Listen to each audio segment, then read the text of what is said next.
Basically,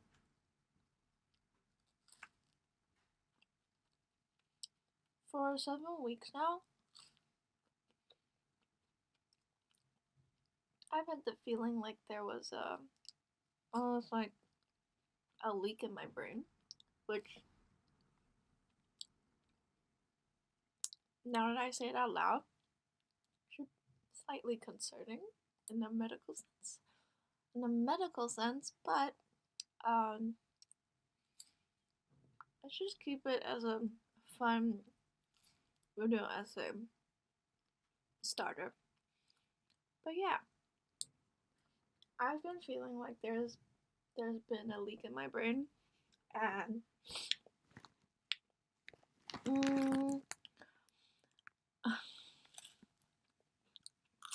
and so what happens I will collect my thoughts. A lot of the time, especially when I'm speaking, I've lost my thoughts. My brain will go blank. Oh yeah. And then I will have no words. The past few days as well, I feel for some reason, it's probably not that good, but for some reason I feel like the way I've been speaking English now feels like when I'm speaking French, which is really bad because when I speak French, I say 2 words and then I pause because I have no more words left in my vocabulary. And that's been happening to my English. And it feels more like I'm saying words instead of sentences. But Chinese will clear my brain, and I'll be completely useless too. And It's not like I use it. And then it's been happening to me for a few weeks now. And it's so strange because, well, if I really think about it, I probably just need to sleep more.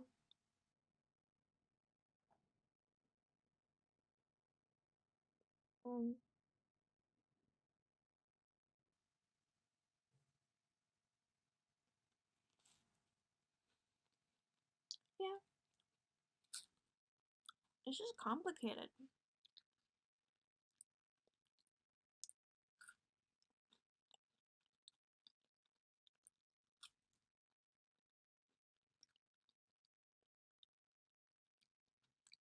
And also, I was originally going to make this video using French. But then I dragged the making of this video for so long because I was so reluctant to say French when I know that I do not have a full grasp of it, that it was basically self-sabotage to an extreme point, just because I did not want to have a recording of myself saying French badly. And no, French, if you give me a script and you give me maybe a few minutes, I can pronounce it as if I know it, but I don't know.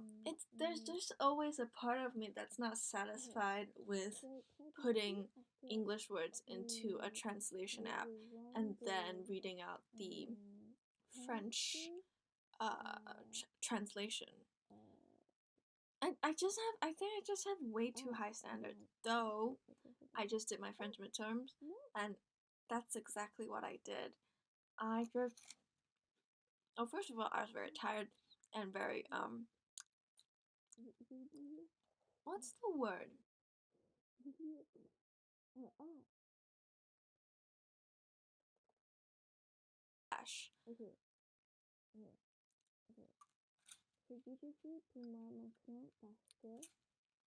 Please let me know, because I'm saying really, really broken sentences. I don't know.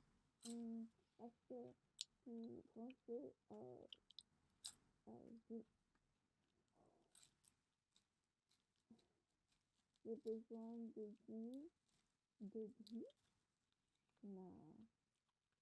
Et pour l'anglais, j'ai besoin d'écrire dans le application Yeah. de traduction. I just have a lot more to say now. What else? When I was 5 years old, I didn't talk a lot then. Like in general. And also just,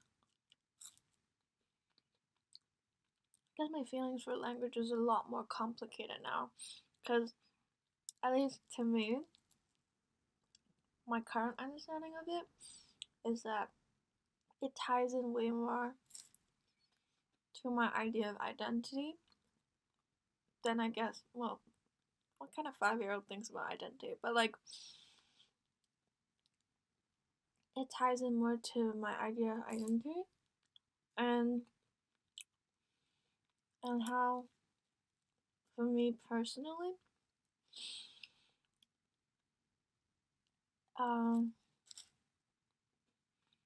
I've obviously gotten a lot better with English, and obviously because English became the language that I had to study in and I had to converse in, Chinese naturally fell off the track in that sense. And if you want to hold a conversation with me, you could do it very easily in Chinese. But please don't make me read anything or write anything, because I will just expose myself. Very surrealism as a very stream of consciousness. Tiny language. The only constant is. By the way, is Duolingo a parrot or an owl? It makes more sense if it's a parrot. Wait, actually no. Then it will be kind of sad. Cause then, but also isn't the point of languages mimicking? Does that make sense? Like, at least to me, the way I have learned language and the way I have approached language is cookie. This is not a cookie. For example, cookie. So anyway, Duolingo as a parrot would probably just make sense to me. Define the cookie. But yes, for example, I'm from Singapore, but when I was very small, I had, for some reason, a British accent. And television. And oops, my large bookcase. And this is my small bookcase with just loads of books. Well, we do have lots of books, and this is our pictures. When I was young and when I was not born yet. And I know that's very strange and very suspicious for someone who still, at the age of 20, has not stepped foot into the United Kingdom. But what happened was that, firstly, I had no friends. No friends in school. Just, yeah. And secondly, my hands look like chicken feet. Secondly, I listened to lots of audiobooks, which were provided by my mother, who was kind of obsessed with the British accent. And most of those audiobooks were read by old British men. And thirdly, I was personally obsessed with nature documentaries and dinosaur documentaries. And so So yeah, that's kind of how I started being like this, and it's kind of the same thing with my Chinese, where I don't really have a region specific accent because of the way I was brought up, which was just speaking to my dad, who also doesn't really have. I think about that quote a lot, which I'm not sure. Don't know where it's from, don't know who said it, but something along the lines of when you learn a new language, you gain a new soul. And then some study from somewhere where they asked like people who knew multiple languages, like the same questions in different languages, and apparently they all had different answers. I always think about that, and it's just like very trippy because uh, like in every language you have all these concepts that exist within a culture, within uh, sort of a bubble that uses this language, right? and then so and then so when you cross over, it's like obviously people have different concepts and different definitions, and I feel like this is probably more extreme between, let's say, English and Chinese versus English and French, though I'm sure there's definitely differences there. But it's just like, mm, I'm I like that topic a lot, but I I also don't know enough, and I also, why did I talk about that? I guess that's why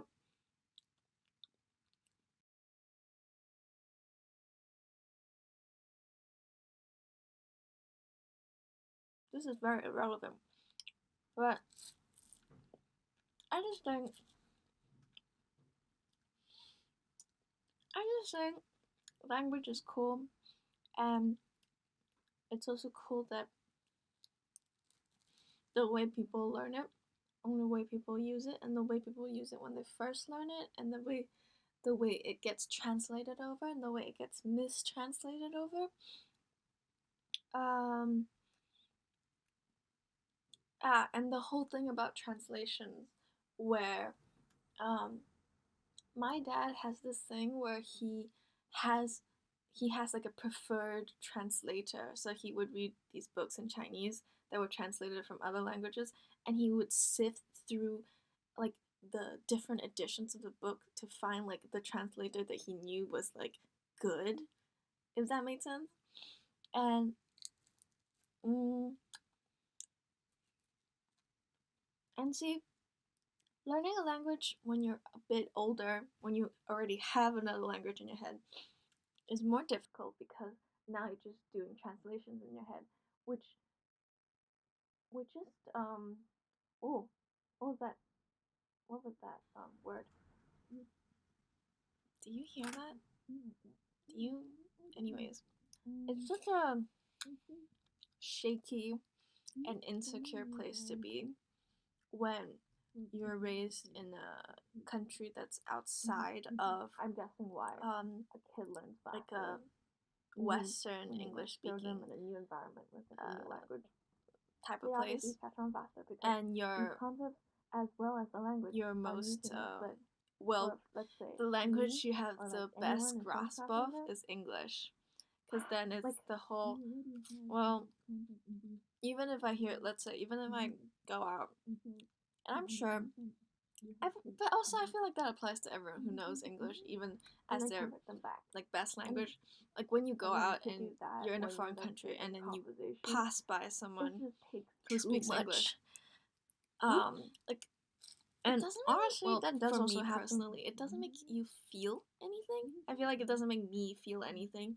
Like I don't feel like, oh, we are, like. But that's also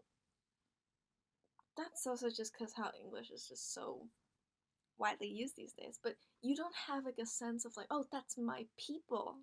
Yeah. But I've just been thinking lots about language, and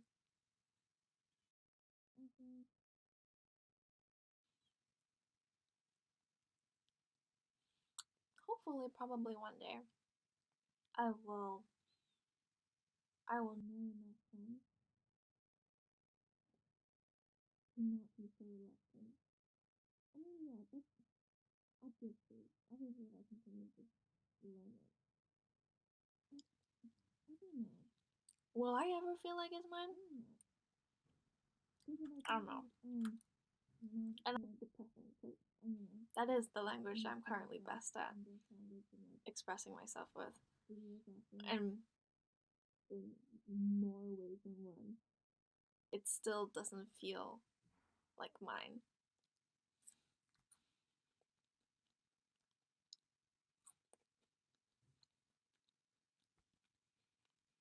And